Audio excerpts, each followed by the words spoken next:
Guro, sa mga magulang na katuwa ng bawat tagumpay ng mga mag-aaral, sa ating barangay officials, na headed by our barangay captain, si Angkol Tata Aristide Oberiano. At higit sa lahat, sa mga bida sa araw nito, our dear completers, ang mga magsisipag tapos. Isang taus-pusong pagbati sa inyong lahat ng congratulations dahil matagumpay na ninyong natapos sa inyong junior high school. So as I step in again here in Kamasa High School, so nag-flashback, no? Nag-flashback lahat ng yung mga memories when I was a student here also in Kamasi High School. Ginakulbaan ko na happy. So akong hard, hindi na ko ma-explain. Yung puso ko ay nagumapaw yung kasiyahan kasi bumalik ako dito sa aking alma mater na hindi bilang estudyante but bilang guro, no? Bilang guro na. At isa ito sa aking mga pangarap noon. At ngayon ay unti-unti ko nang naabot. Na-overwhelmed ako. Na-overwhelmed ko sa share, di ako nung ginahan na kay Big. Ikaw mahibig ng kusa. So, na-overwhelmed ko pag abot ko din sa Kamasa High School. I see big difference, big progress. No? Nag-improve na din ang Kamasi High School. Ngayong araw na ito, ating ipinagdiriwang hindi lamang ang pagtatapos ninyo sa junior high school, kundi ang pagiging bahagi ninyo ng isang makabagong henerasyon. Ang henerasyon ng pagkakaisa, kaagapay sa bagong Pilipinas. Isang henerasyong may tapang, talino, malasakit, handang makiisa, makipagkapwa at maglingkod sa bayan. Yun nga po, sinasabi ko kanina, hindi ko po may paliwanag ang aking kasiyahan na darama sa puso ko ngayon. Isa pong malaking karangalan at katuparan ng isang matagal ko ng pangarap ang maintindahan bilang panauhing tagapagsalita sa isang napakahalagang okasyon. Ngunit higit karoon, isa rin itong pagbabalik tanaw sa isang panahon minsan ko rin tinahak ang pagiging isang simpleng mag-aaral noon dito sa Kamasi High School. Gaya ninyo, ako rin ay nakaupo din dyan noon at nakikinig habang nangangarap. Ang paralang ito ay naging tahanan ko kung saan maraming masasayang alang-alang hindi ko makakalimutan. So mas swerte nyo kayo kasi meron na kayong covered court. At swerte po ko, kaya ko, kita ang naka-breaking dito sa inyong bangko, no? Brand new covered court. Kaya before, dito kami sa kuan, sa gym. So ako pagsunod ako rin, sa una, diri kami ga-flag ceremony. Before kami mag-flag ceremony, after sa flag ceremony, mamunot pa kami sa bariri. No, mamunot pa kami sa bariri, pagdamay pa kami bariri. Pero ang gabi na ang improve sa Kamasi High School. And also, salamat kay Ma'am Arnella Langido, no? Kung hindi dahil kay Ma'am Arnella sa iya nga. And also sa our barangay officials. So, ang sarap lang balikan. Ang sarap-sarap balikan ang mga alang-alang ako isang mag-aaral dito sa Kamasi High School. Bata pa lamang ako, noong nasa elementarya pa lang ako, ay iniisip ko na, balang araw ako rin ang magiging guest speaker sa Kamasi High School at sa Kamasi Elementary School. O noon, nung grade 6 ako, doon ako nag-graduate sa Kamasi High School. Then, pero bata ko magkwato, pero nasa isip ko na balang araw ay magiging guest speaker rin ako dyan. O sino ba dito sa inyo, grade 6 pa lang, naisip na maging guest speaker? Taas ang kamay. Kita sa kamay, huwag mahiya. Okay. So ako noon, grade 6 pa lang ako, yung guest speaker namin noon si Auntie Lioli Ibon. Si Auntie Lioli. Naisip ko rin na, grade 6 ko sa tuhatin, namin lang ko kayo, sa murang edad, may pangarap. Diba lahat naman tayo may pangarap sa buhay. At ngayon ay unti-unti ko nang naaabot yung pangarap na yun maging guest speaker. Yung moment na i-share ko lang yun ha. I-share ko lang yun. Okay lang po. Matibig ko, ano ba? Bugay ha. O, tayo lang niya siya, mga kuan lang, 2 hours siguro. Okay na siguro, 2 hours. Sorry. So, yun yung mga alaala ko noong nag-aaral pa ako dito sa Hamasi. Noon, isa lamang itong pangarap, pero ngayon, narito na ako, hindi bilang mag-aaral, kundi bilang guro, leader, at I am proud to say that I am product of Kamasi High School. And dapat kayo rin maging proud na product kayo, produkto kayo ng Kamasi High School, na kung saan hinubog kayo, minority kayo, nilina ang inyong kakayahan upang mas maging handa kayo sa inyong bagong tatahaking landas, ang pagiging senior high school students at pati na rin sa college. So dapat proud kayong lalabas dito sa Kamasi High School.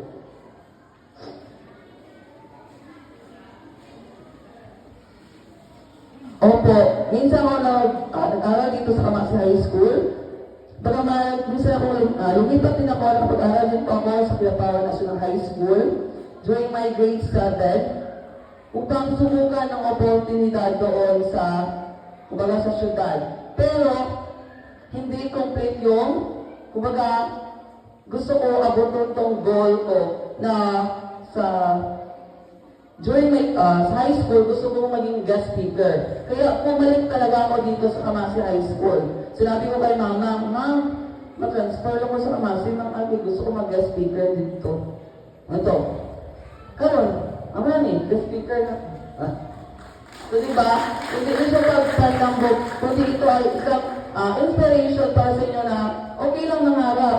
So, diba, pangarap ko naman isa na maging guest speaker. At ngayon, na-overwhelm ko na nag-speech na ko in front of you graduates o completers. Kaya bumalik ako dito upang ipagpatuloy ang aking pangarap na maging isang inspirasyon ng mga dating pang henerasyon. Kagambalan ng ating buhay ang mga pagsubok. Hindi madali at walang shortcut patungo sa tagumpay. Lahat talaga tayo ay dadaan sa mga challenges, obstacles sa ating kinabuhi. At napagdaanan ko rin ang mga iyon. So sa isa sa mga hindi ko makalimutan, nung nag-aaral pa lang ako, doon sa, yung grade 7 pa ako sa Quiapawan, naputulan kami ng tubig. Naputulan kami ng tubig. Naputulan kami tubig. Naputulan kami tubig. Hindi man tungod sa, wala kami kwarta ibayad, but may something lang to that time, sa akong nga auntie and kipapang, pero hindi lang ako mag-share kay chismis naman eh. So, nautan kami tubig. Pero, ang ginahimo ko, almost a month wala kami tubig. Malipay lang din ko kung ulan. Malipay ko kung ulan kay gasalod ko sa tubig sa panggot. Sa ato. Gasalod ko para makalaba. So, kailan ko, nakaligo pag ko dati, isa lang ka pitchel sa tubig. So, karoon ko lang siya i-share. Isa ka pitchel ng tubig, kaya nang mas kailan nga wala ligo. So, katipito ko sa tubig, wala kami tubig sa to nga time. Ay nautandan ni, kay may issue, anak. So, tiniis ko yun, gusto ko makapag-aral, and si Papa, nasundo ko ni Papa every Friday after class dito sa Quiapawan. Then tanan nalabunan ko, kung di man nagulan, so hindi ko makapaglaba. So tanan nalabunan ko, dalo na ni Papa, then babae kapag ko. And then, itong time na nag-transfer na po ko dito sa Kamasi, kaya gusto ko maging guest speaker dito. Naranasan ko rin magtinda. Naranasan ko rin magtinda ng munchkin noon dito. Yung grade 10 at grade 9 ako, nagtitinda ko ng munchkin. O sino ba dito ang mahilig magtinda? Taas kamay, mahilig magtinda. So nagtitinda ako ng munchkin ka ng extra income lang doon. Pero talaga lang kung papapag-kwarta po. Pero gusto ko lang ng akot na income ba. So nagtinda ko Munchkin, then abi nila Graham Stove, alam galit ko Yahoo, then naligya ko nga kuan ba, mahal gawa, narot ka ko na. So ako to, nagbibigyan ko kong ice candy, no? So lahat yun ay napagdaanan ko, pero wala man igalisod ato nga time. Ako lang gusto ko lang, initiative ko makatabang kay sa kanya parents. No, at least, hindi na ko kumahayo man ko, gagmay na lang, kung ipapaka sa mga project, at least, may harap mga puot sa akong bulsa. Hindi rin naman ako matalino masyado. Sadyang masipag lang mag-aral. Tandang-tanda ko pa noon na sinabihan talaga ako ng teacher ko noon na, ano din mo, Prince Chairman, ang mga magulang mo, mga honors, hindi ko mo umango. Pero, wala ko to siya take as negative. So, na-inspire ko dito, sa gikon sa ako na mango daw kung ito ng gate, hindi ko kuwal magbasa sa una grade 1. So, late bloomers ng guro ko, no? Then, that time, naging inspiration ko yon na magsikap na mag-aral. And pagka next year, naka-honor na ko. Na second. Sa mga honor, na po paano nangyari. Pero yun, no? Kahit ano pa yung gaano kahirap yung pinagdaanan mo, basta nagpupursige kang maabot yung pangarap mo, walang imposible. At napagtanto ko rin at natutunan ko rin, okay lang naman hindi ikaw ang the best, diba? The best among the rest. Okay lang na hindi ikaw ang best sa lahat ng bagay, as long as you always try your best. Kasi nakapagod rin nung na-pressure ka, ikaw palagi yung best. So okay lang yun, mga dear students. Huwag na-pressure kung wala naka-honor ka ron, hindi pa huli ang lahat. So maning ka mo sa senior high school. Okay lang na hindi ka best sa amunin. At least, as long as you know to yourself, na ginawa mo na lahat, yung best mo. Napatunayan mo na yung best mo. At we must accept the fact na meron talagang mas best sa atin. So, huwag mag-ingot-ingot kung wala nang tayo awards na nakuha, so that dili man na siya basihan sa atong kung mag-succeed ba ta sa atong life. Kasi nga may kanya-kanya tayong strength and skills, and each of us are unique in our way. Ayun niya kay Howard Gardner, di ba? Meron tayong multiple intelligences. So, may ibang mga estudyante na magaling sa academics, may ibang estudyante na magaling sa sports, may kanya-kanya tayong strength and weaknesses. So, focus lang tayo doon sa ating strength, especially magsi-senior high school na kayo. So, iwasan ninyo yung ma-pressure, may mga mabuting dulot na ninyong pressure, but hindi na nyo magpa-pressure o maayo. No? Okay na ma-pressure as long as yung outcome sa inyo is positive. Ma-pressure kayo sa senior high school ninyo, ay mag-eskwela ko tarong. Kasi, dili ma-pressure na maghila-hila, mag-emote-emote dala sa kilid, and kung saan na lang isipon. Kaya to tell you, so, next journey ninyo is senior high school and college life. So, this is not ganang spoilers, but iba talaga yung experience sa senior high school and college. Doon yung mas mahirap yung subject, mas magiging hectic yung inyong schedule. Yun. Parang advice lang yun as kuya sa inyo in preparation para sa inyong senior high school journey. So, bawat isa sa atin ay may kakayahan. Kailangan lang natin hanapin, linangin at pagyamanin. And that's why I'm so very thankful sa Kamasi High School kasi hinubog, nilinang ang aking kakayahan. No? Alam kong nalinang rin ninyong mga kakayahan, ninyong mga skills, na-equip na kayo sa mga skills na dapat ninyong matutunan in preparation for your senior high school and college.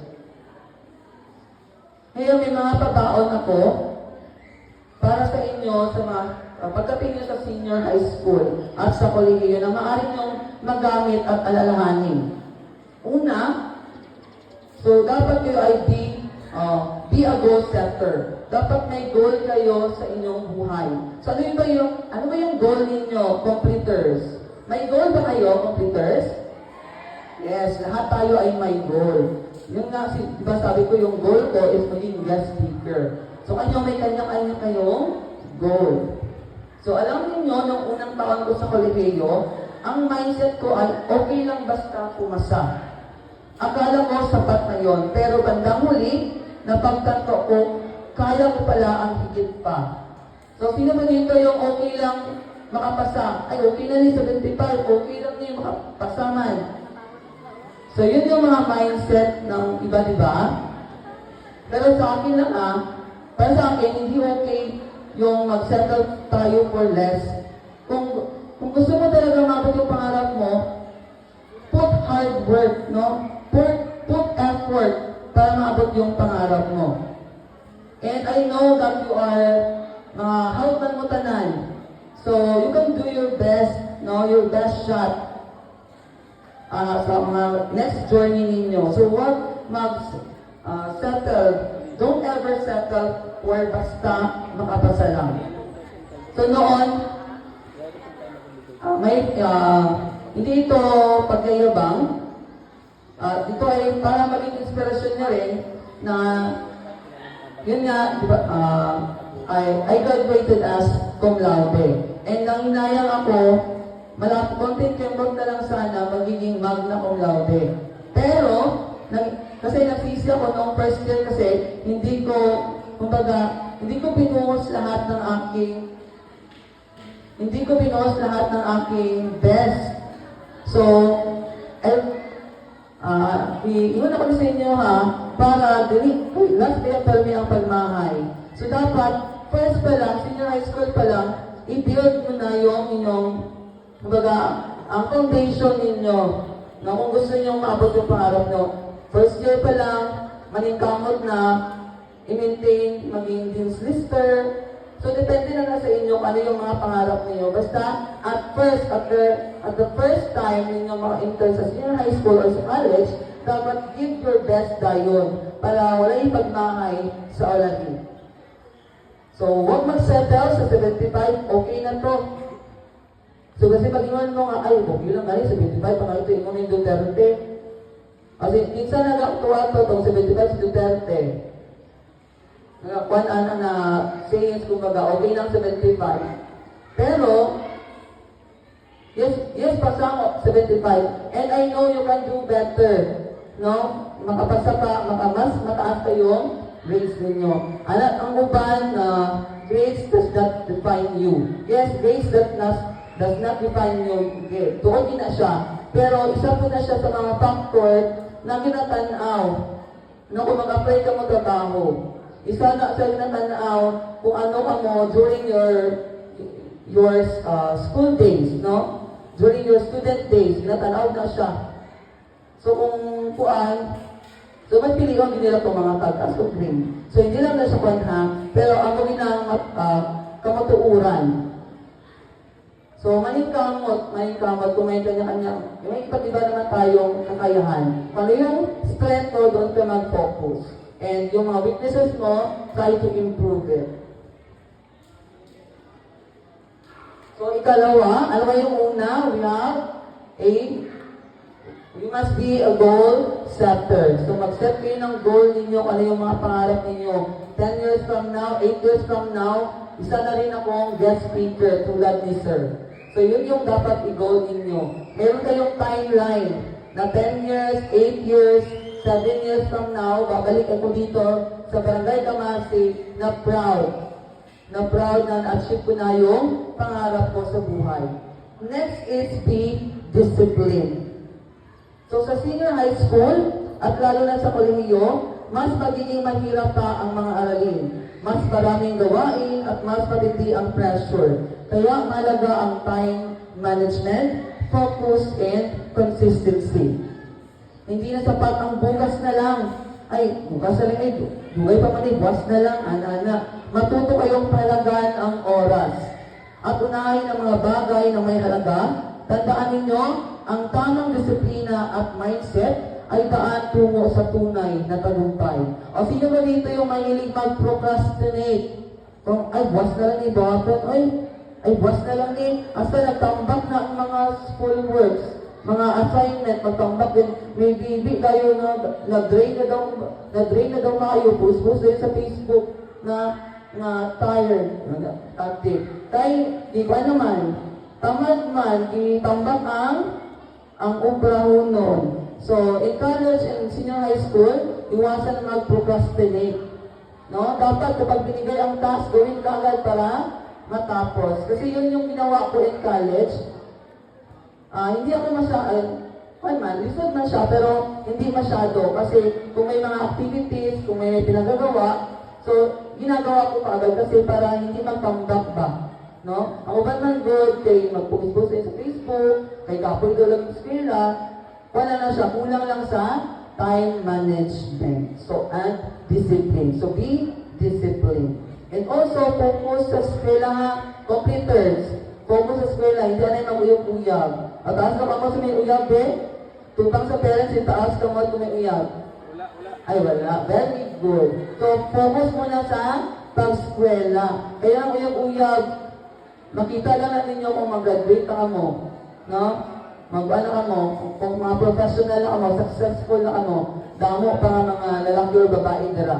Hindi magdali kay lisod ang kinabuhi. Wala pa man ko anak, pero makita ko sa mga friends ko, classmates ko, na nalisdan sila. So, hindi lang nanay magsulod-sulod sa kamo sila. Completers ha?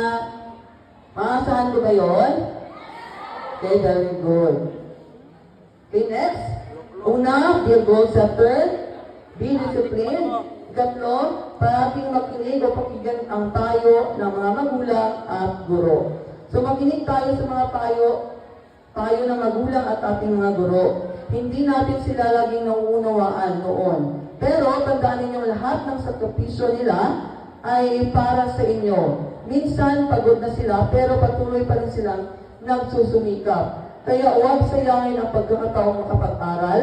Ipaglaban ninyo ang mga pangarap ninyo, hindi lang para sa sarili ninyo, kundi pati na rin, o para rin sa mga taong naniniwala, nagmamahal sa inyo ng totoo. So lahat, walang magulang na gusto mapahamak ang kanilang mga anak. Di ba tama man parents?